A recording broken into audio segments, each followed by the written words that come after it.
এইবাৰ মিষ্টিৰ কামনাৰ বলি এগৰাকী কিশোৰী।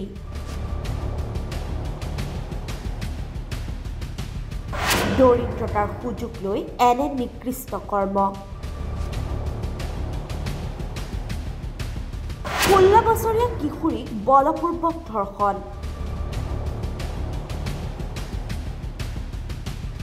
চৰকাৰী ঘৰ নিৰ্মাণৰ বাবে আহি এনে কাণ্ড। ঘটনাৰ স্থান ওদালগুৰি জিলাৰ টংলা।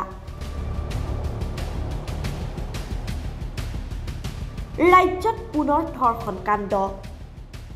ইটোৰ পিছত সিটো ধৰ্ষণ কাণ্ডই জোকাৰি গৈছে সমগ্ৰ ৰাজ্য। ওদালগুৰি জিলাৰ অন্তৰ্গত টংলাত সংঘটিত হৈছে এক জঘন্য ঘটনা। আৰ্থিকভাৱে দৰিদ্ৰ পৰিয়ালৰ বাবে মিস্ত্ৰীজনে সুযোগ ল'লে এগৰাকী কিশোৰীৰ। ঘৰত কোনো নথকাৰ সুযোগ লৈ প্ৰধানমন্ত্ৰী আৱাস যোজনাৰ গৃহ নিৰ্মাণ কৰিবলৈ অহা ৰাজমিস্ত্ৰীয়ে ধৰ্ষণ কৰিলে 16 বছৰীয়া কিশোৰীক। লম্পট ৰাজমিস্ত্ৰী দীপু কলিতাক ওদালগুৰি জিলা কাৰাগাৰলৈ প্ৰেৰণ কৰিছে এতিয়া টংলা আৰক্ষীয়ে। উল্লেখ্য যে ওদালগুৰি জিলাৰ টংলাত ৰাভা সম্প্ৰদায়ৰ এটা দৰিদ্ৰ পৰিয়ালত আবণ্টন হোৱা প্ৰধানমন্ত্ৰী আৱাসৰ গৃহ নিৰ্মাণৰ কাম কৰিছিল টংলা বানচেৰিয়াৰ দীপু কলিতা নামৰ লম্পট মিস্ত্ৰীজনে।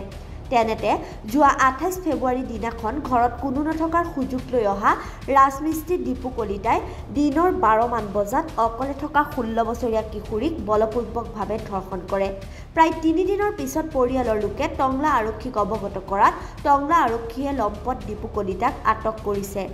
আৰু জেললৈ প্ৰেৰণ কৰিছে। ঘটনাস্থলীত আজি টংলা আঞ্চলিক ৰাভা ছাত্ৰ সন্থা উপস্থিত হৈ লম্পট মিস্ত্ৰী দীপু কলিতাক কঠোৰতকৈও কঠোৰতম শাস্তি দিয়াৰ দাবী উত্থাপন কৰিছে। আমি ইয়াত আহি গম পালো যে যি পৰিয়ালটোত এজনী নাবালিকা ছোৱালী আছিলে আৰু লগতে যি 28 তাৰিখে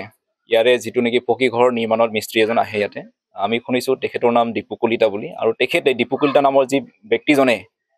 তেখেতেই ঘৰৰ পৰিয়ালটোৰ কোনো সুযোগ নথকাৰ লৈ তেখেতে ছোৱালীজনীক বলপূৰ্বকভাৱে ধৰ্ষণ কৰে। আৰু ধৰ্ষণ কৰাৰ পিছত এই ছোৱালীজনীয়ে আজি 3 দিন হৈ যোৱাৰ পিছতো ক'ব পৰা নাছিলে, আৰু বহুতখিনি সাহস গোটাই ছোৱালীজনীয়ে তেখেতৰ ঘৰৰ ওচৰে কোনো পৰিয়ালৰ সম্পৰ্ক তেখেতৰ খুৰী হ'ব পাৰে চাগে, তেখেতক তেওঁ অৱগত কৰে, আৰু সেই খুৰীয়েকজনীয়ে আৰু ঘৰৰ গোটেইখিনিক অৱগত কৰাৰ লগতে গোটেই স্থানীয় ৰাইজে এই কথাটো তেওঁলোকে গম পোৱাৰ পিছত তেওঁলোকে ল'ৰাটোক আটক কৰি লগে লগে তেওঁলোকে আৰক্ষীক খবৰ দিয়ে, আৰু টংলা আৰক্ষীয়ে তেওঁলোকক ল'ৰাজনক তেওঁ কৰায়ত্ব কৰি লগে লগে তেওঁলোকৰ একশ্যনটো কিবা কৰে। আৰু লগতে আমি এইটো বিচাৰিছোঁ, আমি আজি ইয়াত খবৰ ল'ব আহিছোঁ নিখিল ছাত্ৰ সন্থাৰ পৰা, টংলা আঞ্চলিক সমিতিৰ পৰা, আৰু আহি কিনে আমি খুবেই দুখিত মৰ্মান্তিক হৈছোঁ, যিহেতু এনেকুৱা অমানৱীয় কাৰ্যবিলাক যি আমাৰ ইয়াত চলি আছে সেইবোৰ অতি সোনকালে নোহোৱা কৰিব লাগে। আৰু এইটো আমি নিখিল ছাত্ৰ সন্থা টংলা আঞ্চলিক সমিতিৰ পৰা সম্পূৰ্ণভাৱে আৰু জোৰ দি কৈছোঁ যে এইবিলাক যাতে আমাৰ স্থানীয় অঞ্চলত তথা আমাৰ টংলাৰ যি নিকটৱৰ্তী অঞ্চলবিলাকত যাতে হ'বলৈ নাপায়, তাৰ বাবে আমি সকলোৱে গভীৰভাৱে প্ৰতিক্ৰিয়া কৰিছোঁ। আৰু এই দীপু কলিতাক আৰু অতি সোনকালে যি দীপু কলিতা নামৰ ল'ৰাজন, আনুমানিক বয়স তেখেতৰ 24-25 বছৰ এনেকুৱা হ'ব, আৰু তেখেতক অতি সোনকালে যি ন্যায়িকভাৱে যি শাস্তি প্ৰদান কৰিব লাগে অতি সোনকালে আমি চৰকাৰৰ ওচৰত, প্ৰশাসনৰ ওচৰত আমি অনুৰোধ কৰিছোঁ, অতি সোনকালে তেখেতক শাস্তি প্ৰদান কৰিব লাগে যাতে এই পৰিয়ালটোৱে ন্যায় পায়। তাৰ বাবে আমি আশাবাদী, আৰু সোনকালে যাতে আমি সকলো এটা ভাল আমি টংলা অঞ্চলত যাতে ভাল এটা আমি দেখিবলৈ পাওঁ, তথা যাতে এটা সুস্থ পৰিৱেশ বজাই ৰাখিব পাৰে, তাৰ কাৰণে আমি অনুৰোধ কৰিছোঁ। ধন্যবাদ। 28 তাৰিখে এইখন ঘৰৰ পৰিয়ালৰ এজনী 16 বছৰীয়া ছোৱালী ইয়াত ঘৰৰ কোনো নথকা সুযোগ লৈ গাঁৱৰে মিস্ত্ৰী কাম কৰে। দীপু কলিতা 25 বছৰ হৈছে তাৰ। তেখেতে এই ঘৰখনৰ কোনো নথকাৰ সুযোগ লৈ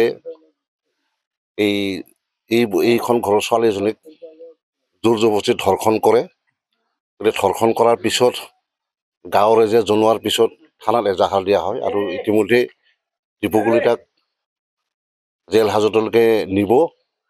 এতিয়া আমাৰ কথাখিনি হ'ল কি, আমি মানৱ জাতিটোৱে শ্ৰেষ্ঠ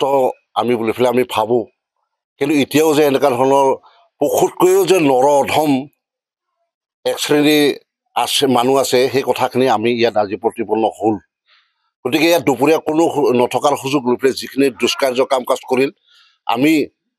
ৰাভা ৰাইজে সম্পূৰ্ণভাৱে কঠোৰভাৱে আমি ইয়াত নিন্দা কৰিছোঁ আৰু উল্লেখিত ল'ৰাজন দীপক কলিতা মিস্ত্ৰী তেখেতক উপযুক্ত শাস্তি ইয়াত দিব লাগে যাতে নজৰিবিহীন আইনগতভাৱে শাস্তি প্ৰদান কৰা হয় ইয়াত কাৰণ প্ৰাপ্তবয়স্ক নহয় ছোৱালীজনী 16 বছৰ বয়সৰ ছোৱালী গতিকে এনেকুৱা ধৰণৰ দুষ্কাৰ্য যাতে ইয়াত নহয় তেনেকুৱা ধৰণৰ আইনত দৃষ্টিগতভাৱে আইনত এটা যাতে কঠোৰতম শাস্তি প্ৰদান কৰে আমি আহ্বান জনাইছোঁ আৰু লগতে আমি এই কথাখিনি আমি কৈছোঁ যে ইয়াত গোটেই মানুহখিনি দুখীয়া হাজিৰা কৰা ফেমিলি এইখিনি মানুহ গতিকে ইয়াত তেনেকুৱা ধৰণৰ দুষ্কাৰ্য হৈ থকা বুলি পেলাইও আমি শুনিছোঁ গতিকে সেইবিলাক যাতে নহয় আমি এই অঞ্চলৰ ৰাইজক আমি ইতিমধ্যে আমি অনুৰোধ জনাইছোঁ আৰু আমি সভা পাতিম ইয়াত গতিকে আমি এই ধৰণৰ যাতে এনেকুৱা দুষ্কাৰ্য যাতে নহয় সেইখিনি কথা বন্ধ কৰিবৰ কাৰণে আমি প্ৰশাসনৰ ওচৰত আমি দাবী জনাম নিৰপৰাধী ছোৱালীজনীৰ ওপৰত যি দুষ্কাৰ্য সংঘটিত হ'ল সেই কথাখিনি আমি আইনৰ ওচৰত আমি সুধিম যে এই ধৰণৰ দুষ্কাৰ্যখিনি মানে কি ব্যৱস্থাৰে এই দুৰ্ভগীয়া পৰিয়ালটো কি ধৰণে মানে ব্যৱস্থাখিনি কৰিব পৰা যায় সেই কথাখিনি আমি আইনৰ ওচৰত আমি নিশ্চয় আমি দিহা পৰামৰ্শ ল'ম যা কৈছে গৌতম সৈতাকক ক'লে যে মোক এনেকৈ কৰিছে যে ধৰ্ষণ কৰিছে মই এতিয়া উপায় পোৱা নাই মই বিষ খাব মন যাই আছে কিবা কিবি কৰিব মন গৈছে মই থাকিব ইচ্ছা জনাই বুলি তেওঁলোকে ঘৈণীয়েকক কৈছে ঘৈণীয়েকে আহি মোক গৌতমে ক'লে এইখিনি কথা মই জানো তাৰপিছতে 28 তাৰিখৰ ঘটনা এতিয়া কথাটো হ'ল মই শাস্তি পাব লাগে ন্যায় পাব লাগে মই সেইটো বিচাৰিছোঁ দীপক কলিতা তেওঁ থানাই সুধিছিল 24 বছৰ হৈছে বুলি কৈছে মানে পাখৰা চিকৰা মিস্ত্ৰী কৰে জানা নাজানা অলপ চলপ গাঁঠ পাৰে ইটা কাটি কৰিব পাৰে মিস্ত্ৰী কৰিছিল এনেকৈ ঘৰ মানে নাথাকে মাহীমাকটো থাকে মাহীমাকৰ মানে এফালে কৰিব বা ক'ত থাকে ক'ত গৈছে এইটো মই নাজানো মইতো কামত থাকোঁ বাকীখিনি মই যে সেইটো ঘটনাটো শুনা পোৱাৰ পিছতে বাকীখিনি মই মানে মানুহ মাতিছোঁ এইখিনি ঘটনা মই জানো ভালদৰে সেয়াই আৰু কোনো নথকা সুযোগ লৈছে মানে সেইটো মানে আগৰ পৰাই এটা মানে মই গম পাওঁ মতে সেই সুবিধা লৈছে কলাইগাঁৱৰ পৰা অসীম শৰ্মাৰ ৰিপৰ্ট পিবি সংবাদ ৰাজ্যৰ সংবাদ জগতত নৱতম সংযোজন আমি খোজ দিম জনতাৰ পক্ষত প্ৰতিটো প্ৰান্তৰ প্ৰতিটো খবৰ পোনপ্ৰথমত আজি সংযুক্ত হওক পিবি সংবাদৰ সৈতে প্ৰতিটো সমষ্টিৰ পৰা বিচৰা হৈছে সংবাদ প্ৰতিনিধি আজি প্ৰেৰণ কৰক আপোনাৰ চিঠি আমাৰ ইমেইল এড্ৰেছ pbsongvad277@gmail.com আমাৰ হোৱাটছএপ নম্বৰ 6001249592